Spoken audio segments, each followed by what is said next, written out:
diagrama de causa e efeito ou diagrama espinha de peixe. É uma ferramenta da qualidade que trata de uma representação gráfica que permite a organização das informações, possibilitando a identificação das possíveis causas de um determinado problema ou efeito. Aqui temos um exemplo deste diagrama. Em breve vamos detalhar a melhor forma de criá-lo. Mas antes vamos saber quando podemos utilizá-lo. Podemos utilizá-los para obter uma melhor visualização da relação entre a causa e efeito delas decorrente. Podemos utilizá-lo também quando necessitar identificar todas as causas possíveis de um problema ou ainda identificar com clareza a relação entre os efeitos e as suas prioridades. Para entender melhor, vamos a um exemplo prático. No nosso exemplo, nós vamos simular em alguns passos a utilização desta ferramenta para levantar as possíveis causas que levam uma determinada empresa a ter uma alta rotatividade de funcionário. Então, a primeira coisa é identificar o problema, que no nosso caso é a alta rotatividade de funcionários. Após identificá-lo, vamos descrever o problema e colocá-lo numa caixa à direita. Ou seja, a caixinha aí à direita com o problema de alta rotatividade de funcionários. Em seguida, vamos desenhar uma longa seta horizontal apontando para a caixa. Esta seta será a espinha dorsal a partir da qual as causas grandes e pequenas serão classificadas e relacionadas. Após a criação desta seta, vamos identificar as causas potenciais e agrupá-las em categorias principais.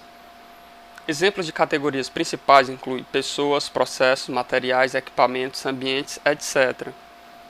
Ou seja, nós vamos então identificar e agrupar essas categorias. As categorias principais serão identificadas através do uso da técnica de brainstorming. Então, neste ponto, você não precisa se preocupar se houver discordância sobre uma categoria, se contém ou não uma causa em potencial. Apenas liste todas as causas. No nosso exemplo, utilizamos como causas principais gerenciamento, local, mercado, benefício.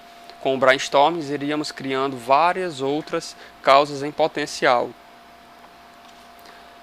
Vamos continuar com a técnica de tempestade de ideias para descobrir as causas, buscando explicações mais detalhadas para cada categoria principal identificada.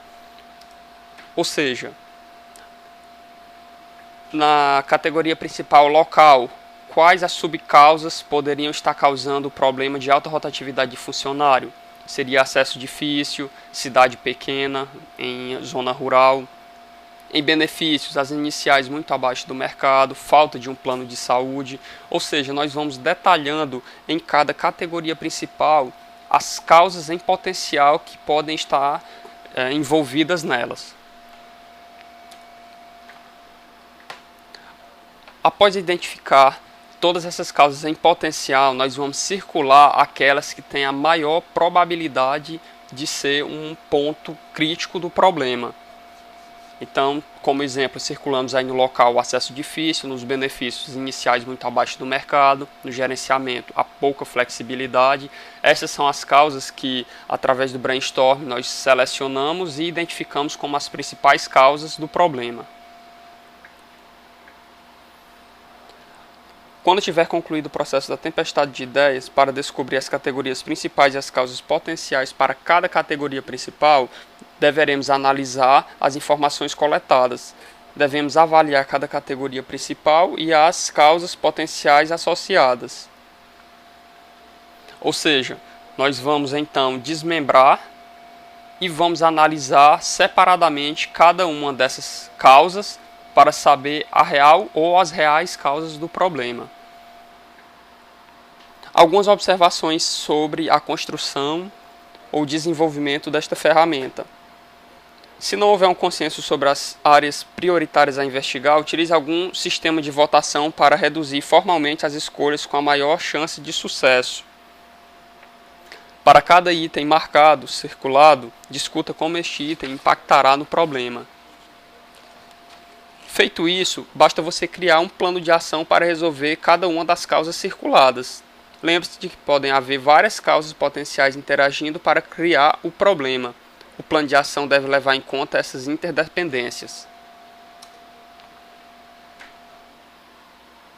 Quais as relações com outras ferramentas? Bem, de cara nós vimos que precisamos utilizar o brainstorming para coletar as sugestões sobre diversos pontos de vista. Necessitamos da folha de verificação para registrar as ideias sugeridas no brainstorming e aplicar no diagrama de causa e efeito. Necessitamos do diagrama de Pareto para revelar quais as causas é a mais dominante. Ainda utilizamos o gráfico de controle, que pode ser utilizado quando esta detecta um obstáculo, mas não é capaz de propor uma solução. E utilizamos também o histograma. Através dos dados obtidos do histograma, pode-se utilizar o diagrama de causa e efeito para atacar a causa mais provável. A vantagem de utilizar essa ferramenta é que ela é uma ferramenta estruturada que direciona os itens a serem verificados para que se chegue à identificação das causas. Uma desvantagem é que ela é limitada à aplicação de um problema por aplicação, e ela não representa um quadro evolutivo ou comparativo histórico, como é o caso do histograma.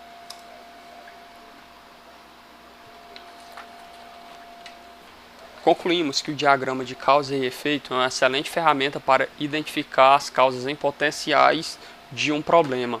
Porém, ele utilizado sozinho não tem muito efeito. Você sempre deve utilizá-lo em parceria com outras ferramentas, como já citamos o brainstorm, a folha de verificação, o diagrama de Pareto, etc. Assim encerramos a nossa apresentação.